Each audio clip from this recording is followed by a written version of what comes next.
up. We always wrap up with a tip of the week. So I'm going to start with you, Mr. Lippens, with your tip of the week. Tip of the week. This is interesting. So this one doesn't necessarily come from a client, but actually today I sat in on a webinar about the new Department of Labor rules that are coming.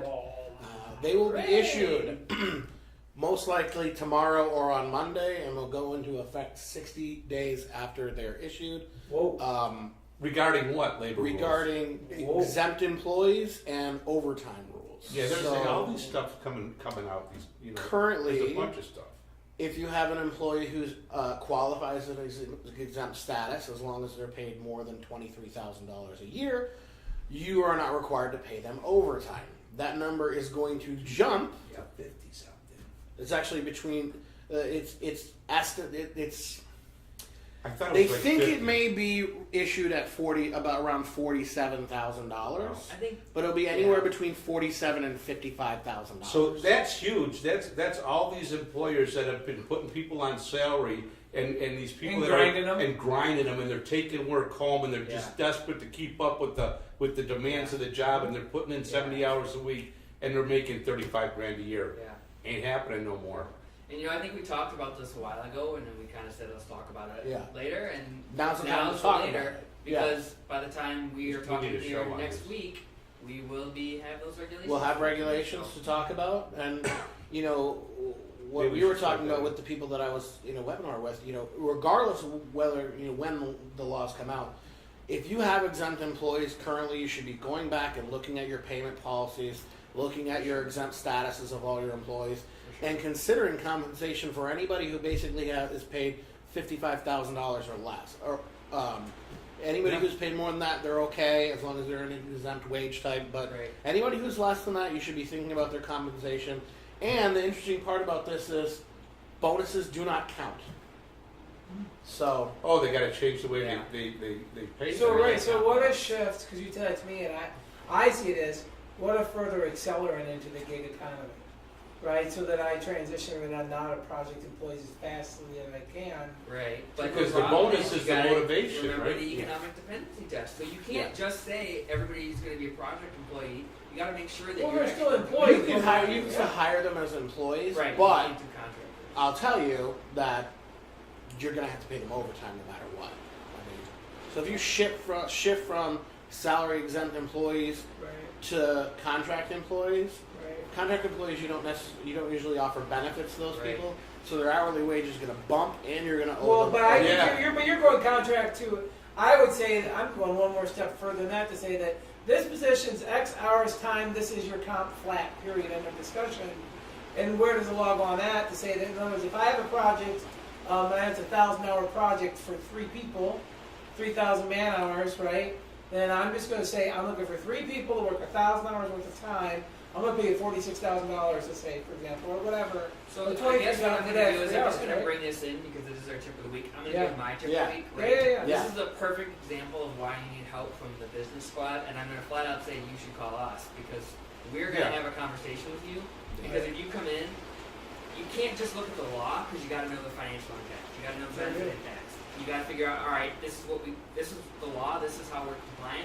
How do we prove that we're compliant if it goes to court? Right? That's where I'm at. Right. HR impact. So- And HR impact so- everybody else. so there's a Timekeeping litmus test. impact, basically. Exactly. If you go with salary non-exempt employees, every single one of them has to track every single hour they work for. So And it has to be I'm going to tell you. documented. I'm going to tell you something. I have somebody. I won't mention it in my family that wasn't even issued a 1099 because the guy was so far out. You know what he's doing, and all he did was give him an invoice sheet, like a printed out invoice sheet of what he paid him. He paid him upwards of $25,000 last year, and it didn't even give him a 1099. All he did was give him this invoice. So, You should call the IRS and get that employer looked at. That's what he should do. Well, I mean, he could. He could get him in a lot of trouble. The guy's going through divorce and he's falling apart. Yeah.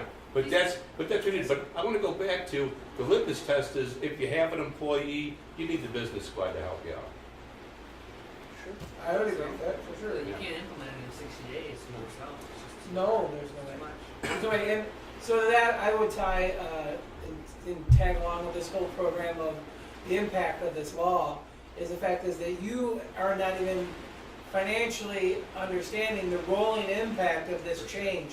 Because you're now government gunpoint, as us libertarians would tell you, and you are now forced into this compliance where they've kicked the ball so far down the line, and now they dropped it. And by the way, let me add further holy crap to your process and your thought, that if you're a relatively bigger employer, like you've got 50, 80, 100 plus people, you also have 2017's healthcare implications of the PPACA coming down on top of you as well, starting January of this next year. It will affect how your benefits plans cost you. You have major, major impact to your ongoing budgetary system going forward here on out.